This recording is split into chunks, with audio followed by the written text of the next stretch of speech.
In this episode, we're looking at the origins of ginger beer, and we're going to be making some ginger beer. Thanks for joining us today.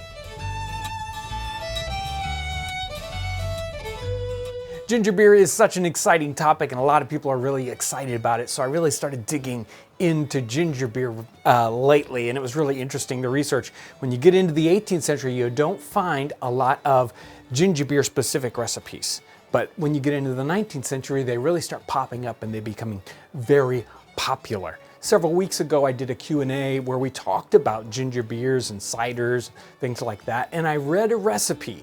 And I think this gets to the heart of the 18th century sort of origins for ginger beer. And let me read this one again. This one is from the 1737 William Ellis recipe for Philadelphia molasses beer. And in this recipe, they take 5 pounds of molasses, half a pint of yeast, a spoonful of powdered race ginger. They put these ingredients into a vessel. They pour on hot scalding water, 2 gallons.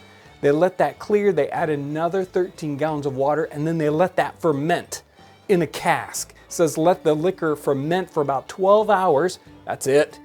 And then bottle it off with a raisin or 2 in each bottle. Now this is 1737, and it isn't specifically called ginger beer. It's a molasses beer that has ginger in it, either as a sort of replacement possibly for hops or just as a flavoring. By the time we get to the early 19th century, ginger beer recipes start to pop up.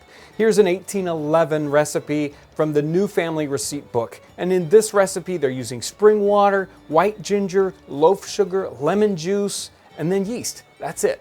It's a little bit different process here. They go into the actual making of it just a little bit more than William Ellis's recipe. But again, very, very interesting and really just so simple. So we're going to get started making a very simple ginger beer. I'm going to take both of these recipes, kind of put them together and come up with a really fun one. Let's get started. The first thing we're going to need for our recipe, obviously, is a nice large cooking vessel. We're going to be doing a gallon batch, so we need some kind of cooking vessel that's going to work for at least a gallon here. I've got this wonderful copper pot that we're going to be working with. We need a gallon of water. And in the second recipe, she actually specifically talks about spring water.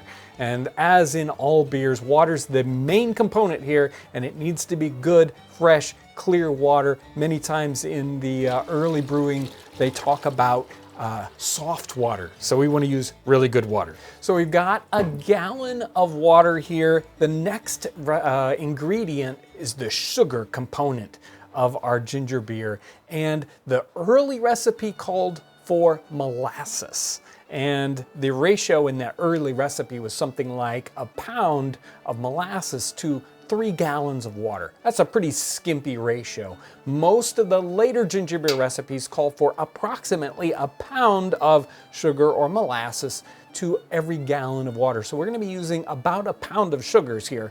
Now, the early recipe called for molasses, and many of the 19th century recipes call for molasses, and some of them call for loaf sugar or white sugar, sometimes even brown sugar. We're going to be doing a mix between the two because I really like some of the molasses flavor to come through in the ginger beer, but not too much. If we use the molasses that we find today in the grocery stores, what we typically find is blackstrap molasses, which is the last. Molasses is what's left over after they refine sugars, right?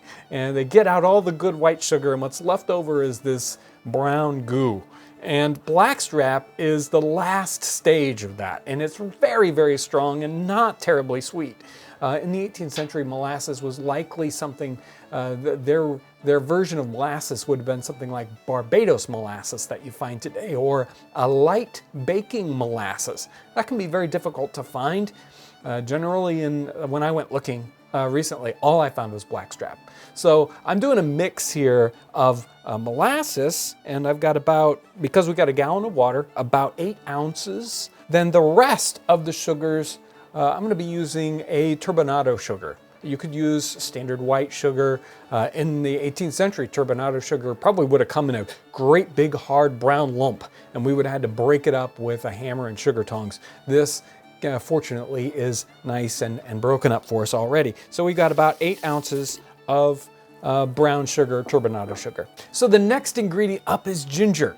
And I've got here powdered ginger. And this early recipe from William Ellis calls for either, sometimes it's referred to as race ginger or just powdered ginger. And when he says race ginger, he really just means the race of ginger is a root, a ginger root. So it may have come in as a dried root or possibly already powdered. Now, we want it powdered for this purpose. We want it to go, kind of the flavors to go into the liquid. So powdered ginger is what we want here.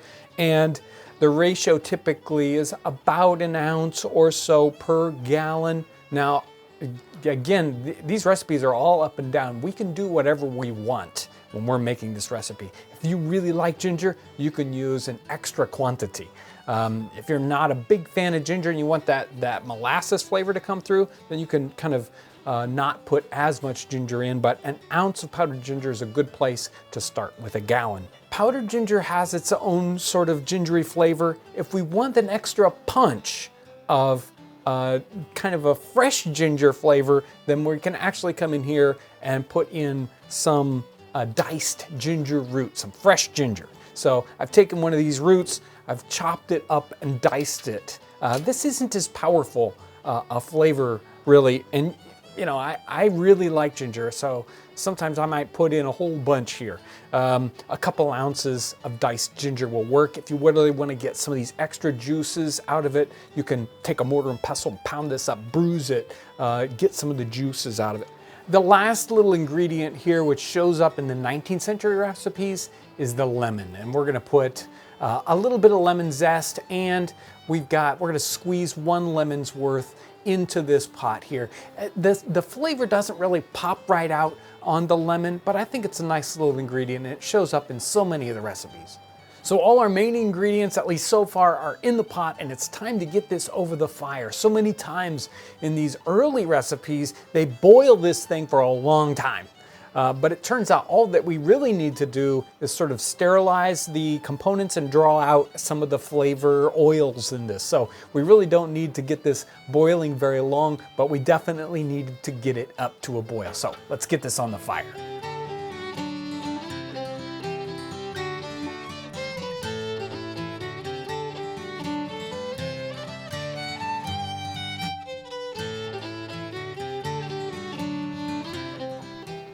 So we've boiled this up for a little while. Really, it doesn't take that long. You can just bring it up to boil and then let it cool back off. We wanted to get it down to approximately 100 degrees. And we can feel the pot here. We can find out what temperature it's come down to. You want it to feel just slightly warm or not, or just exactly your temperature, right? And now we're gonna strain this off. And here I've got a nice big bowl. You'll want a bowl. This one's probably not quite big enough. I might do this in 2 batches, but I'm just gonna strain off all the solids here, especially that diced ginger. Everything else is gonna probably flow right through here. Now that we're done straining, we've got our next step, which is, we're back down to blood temperature, about 100 degrees or so. It's time for the yeast.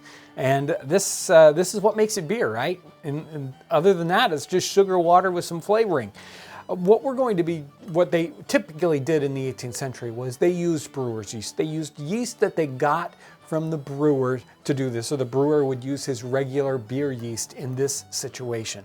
Of course, we don't have a brewer next door who has yeast left over, so we're gonna have to come up with yeast. And we can use a beer yeast that we get online or at a brewer's supply. We can use a champagne yeast if we want something that's a little cleaner flavor. Here, this is like a white wine yeast. And if you're in a historical context, you'll want to make up a liquid yeast, a barm, for this. So you could use one of these modern yeasts and make up this this bottle of yeast. We've done that in previous episodes. I think the Wigs episode, where we actually show how to make an artificial barm, which is great. In our setting, we're going to be using this kind of barm. I've just pre-soaked a little bit of this yeast. One of these packets does 5 gallons, so we don't want to use the whole packet or we'll have way too much yeast. So just about a fifth of one of these little packets.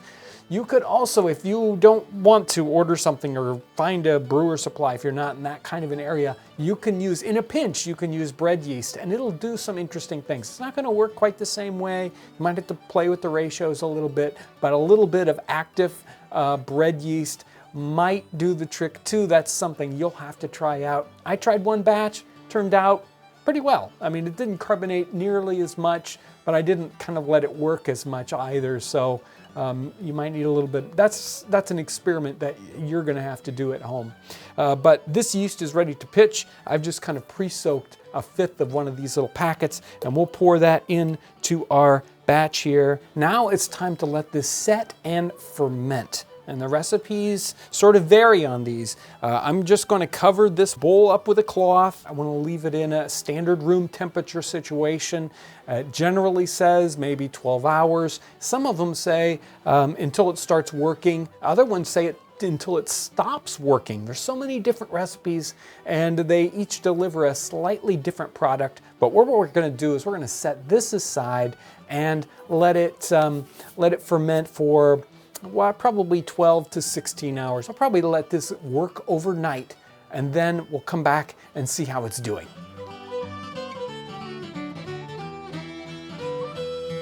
So this has fermented. It's really working well now. This particular batch has taken about 12 hours. You can see it's really working well. Some of these recipes, they let this go a little bit longer, but many of them, it's time to bottle. So that's what we're gonna do with this batch. We're gonna pour this batch directly into bottles, and I've got some beautiful stoneware bottles here that we sell at this store. These are perfect for 19th century ginger beer bottles. You may not have these available. You can use glass snap top bottles, or if you don't have that available, in a pinch, you can even use a 2-liter plastic bottle that had pop in it, before. You can empty that out and put this ginger beer in it because it's going to be working in this bottle. It's not done fermenting. It's actually going to continue to ferment in the bottle and pressurize the bottle. And that's why if we're using one of these ginger beer bottles, these ceramic bottles with corks, the cork's got to be in there really well, or you actually have to wire the cork down or it'll build up so much pressure it'll pop the top off. So you definitely want to be ready for this to pressurize itself. And so it doesn't get too pressurized, I would suggest refrigerating these things pretty much right away. If you leave these out and they're warm, that yeast will start to work, and it might work so much to explode your bottle. So you have to watch out for that, because there's still a lot of sugar here and these yeasts will want to work on it. So make sure that your bottles don't explode. Be careful. Now, and one more thing, especially with this bottle, but every part of this process after it's come to boil, we have to make sure everything is very, very clean. So our bottles, we want to make sure that they are very, very clean beforehand. You should probably scald these bottles so that they don't bring any bacterias or anything in there that'll ferment along with your yeast. You want only the yeast doing the work and nothing else. So make sure everything is very clean, especially your bottles and all your other equipment that you're working with. So I know there are experienced brewers out there right now and they're thinking, no, wait a minute, John, don't do that. You can't bottle this soon. And remember that, number one, in the 18th century, in the 19th century, this was meant to be a green beer, something that was drank basically right away. You're not going to keep this for weeks and weeks. So hopefully these bottles that you've put them away in, they're not going to continue to ferment so much that they're going to explode. The other thing is that many of these 19th century recipes, there seems to be something going on, some kind of suppression that at some point this yeast stops functioning before the bottle explodes, before it's so carbonated that it's going to try to explode.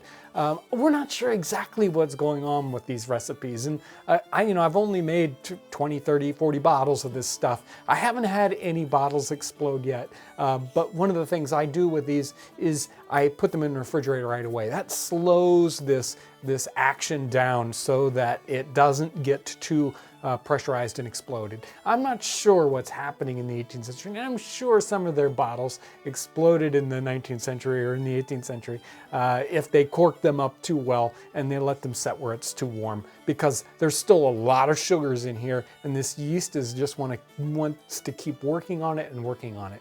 But so drink this stuff up right away. That's really the clue here. Don't let this set at room temperature for a long period of time, or you will likely have problems with this.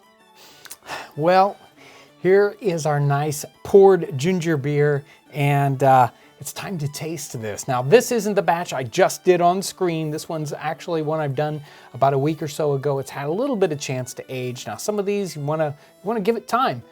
Some of these you can drink right away. If they're stored in the refrigerator, you can actually let them age. They on some of these recipes, they would say, oh, you need to drink these right away because they weren't able to refrigerate them, then they wouldn't last. But other ones talk about cellaring them and saying that they're going to be good for a long time later. So there's a lot of variation in these recipes. Let's give this one a try. Wow, it has got some wonderful flavors, and it is you know, I was worried about these kind of being a yeasty flavor. Many years ago, I experimented with some of these, and they ended up with a very yeasty flavor. But this particular recipe has none of that kind of thing going on with it. It's got some very nice, rich, sugary flavors. It's not too sugary. If you don't want too much sugar, you can kind of let these ferment longer before you bottle them up. But this one's got a nice, wonderful sugary flavor. Some of that molasses flavor is definitely coming through. We haven't lost that, but it isn't overpowering. Again, I tried some of these with 100% molasses. All you could really taste was molasses, and that ginger kind of came in at the very end. This one, it's got some wonderful ginger flavors, wonderful molasses flavors that are along with it, wonderful flavors. This batch, tremendous flavors, and some nice little carbonation to it. So a lot of fun. So a great experiment. You can do this with the stuff you have in your kitchen. You can go out there and buy some of the equipment if you want to make it a little bit fancier, but it's just like what they would have done in the 18th century. Most of these things probably would have been made in the home, or could have been made in the home. These are table beers, something that anybody was going to be drinking. Later on in the 19th century, it becomes very industrialized, and they make it by larger and larger quantities. But early on, it's more of a household thing. Wow, I love those ginger flavors. It's tremendous. Please like this video, leave a comment. I would love to hear your comments, and share this video. That is how other people find this channel and find out what we do. It's because you share our videos. So I really want to thank you for your amazing support of what we do. When you comment, when you watch the videos, when you share the videos, it means so much. And I want to thank you for coming along with me today as we savor the flavors and the aromas of the 18th century.